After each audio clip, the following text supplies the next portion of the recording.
It's time to get the lowdown.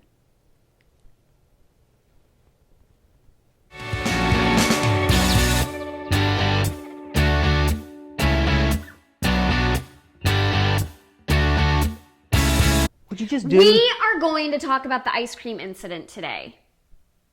Why are you smiling like an idiot? It's not a funny thing. Coming up later on this episode, we have an interview with Dwayne Ballen, broadcast journalist. And now author. He just wrote an amazing book called Journey with Julian. It's about his autistic son and how their whole family deals with that. But first, the ice cream incident. So loud. I bought ice cream. For both of us. No, I bought it for me. Right. And then I asked you if you wanted some. I asked her if she wanted some, and she said, no, I don't want any. So I had a bowl. A huge bowl, like 6 scoops. 3 scoops. Was there even anything really left in the carton? So what are you complaining about? So I put it in the freezer, and the next day, I'm trying to get in shape. No, don't even say that part I'm trying yet. to get in shape. Don't say that part yet. Okay, Yes. so the night before, he offered me some ice cream. I didn't want any that night, but I thought it was still going to be in the freezer. She said no. So Would the you like next any ice cream? day- She said no. The next day, I came to get some ice cream out of the freezer, and it's gone. Everything is gone. And I really wanted some ice cream. So in order to not eat the ice cream, it was easier for me to just get rid of the ice cream, and figuring that she didn't want any, I could just throw it away. bad move. But I was so hungry for ice cream, I looked through the trash to see if it was still in there. I don't know why I did that. And what were you going to do if you found the ice cream in the trash can? I mean, probably nothing, but depends, like, if you had come home for lunch and thrown it away, like, if it was still Frozen? kind of frozen, I might have eaten it. Out of the trash can. I mean, in the carton. But he rinsed out the carton and threw it away outside. Who does that? Who buys a whole carton of ice cream and then throws the whole thing away? I don't I really ate some need of to it. be eating it, because, see that? All right, so ice cream's gone. She's upset. Doesn't matter because I didn't eat any more. Nice. I didn't get any ice cream. You're welcome. Thanks. So with that, we'll get to our interview with Dwayne Ballen. I bet he doesn't throw the ice cream away.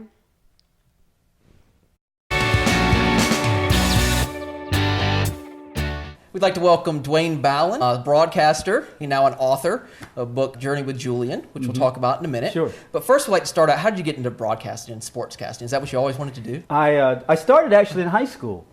I thought the people on the radio were really cool. So I told my dad I really liked that. And he knew a man in the Myrtle Beach area that owned a radio station. He took me over to meet him. I was a kid. And the man looked at me and said, okay, you can come hang around. I'm not going to offer you a job. You're just a kid. I got a job with them in the summer, working actually on air. Fun. The news director, basically stuff he didn't want to do, like there was a ribbon cutting for something, go out there and get a comment from someone about this. And so eventually they let me actually put together a news story, which was the most glorious day of my life. I just sat there and listened as I said, this is Dwayne Ballen reporting. This is Dwayne Ballen reporting. This same radio station, they decided they were going to start sports, and I happened to be standing around. I'll do it. I'll do it. And you played some sports, yeah, and right? I played You did? sports. I Yeah. played baseball. I said, I love it, and I love sports. So that's how I got into sports. My first television job was in Huntsville, Alabama, and I was there not even a year, and then I ended up in the Raleigh-Durham area shortly after that.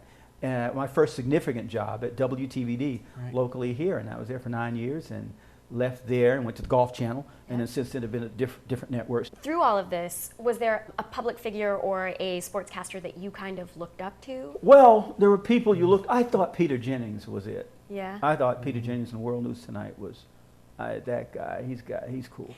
What was the worst interview you ever did? Mike Krzyzewski's first great team was in 1986. I had just gotten here. So they're playing in the middle of the season, and I'm doing a live report right after the game. They had just beaten Oklahoma in a really good game, and I'm standing there about to interview David Henderson, who was one of their star players. And just before we went on the air, Oklahoma player walks right in front of us. I'm looking dead at his jersey, and he keeps walking by. Then the moment he disappears, okay, Dwayne, you're on. And I start talking and interview David, and at the end of the interview on live television, I said, Duke just beat someone. And you can see David Henderson standing next to me going, Oklahoma, Oklahoma. I drew a complete blank. I said, and then my wife years later said, "That's the first time I noticed you." And you still got married. I did. Yeah. Still But went she out reminds with me you. from time to time, when I noticed you, you didn't have it together. So what inspired you to, one, write the book, and two, to kind of take a couple years off to do that? Well, I took the time off because Julian has autism, but at some point it became evident that he really needed me home. He needed his dad home. And at the time I was gone. Right. I was at the Golf Channel for 2 years.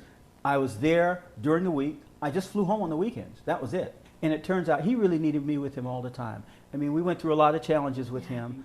And eventually people started asking me about writing a book. I started a blog. So that's how the book came about. I took the nucleus of the blog and then more stories and just put together the book. We both read the book, and it's really heartfelt. I mean, I cried the whole way through it. How did you react to the initial diagnosis? Well, we knew that there was something going on because he wasn't meeting a number of developmental markers that his peers were meeting. He wasn't speaking much, and he would repeat words back to you.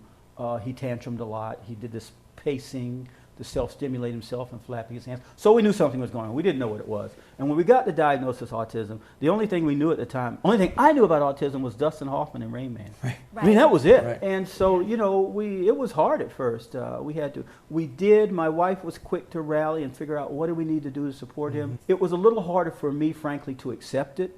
But eventually I did come around. And when I did, his world just opened up, and I've just been walking this journey with him. So as a parent, when you realize you're maybe not getting the resources you need to help a child with autism, where do you go and how do you advocate for that? It's like being a parent of any child.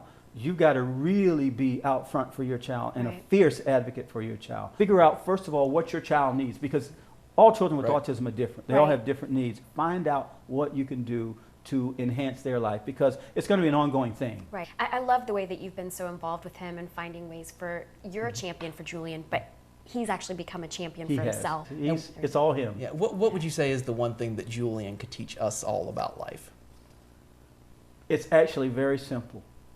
If you put one foot in front of the other, and you're smiling, and you're being good to other people, you're okay.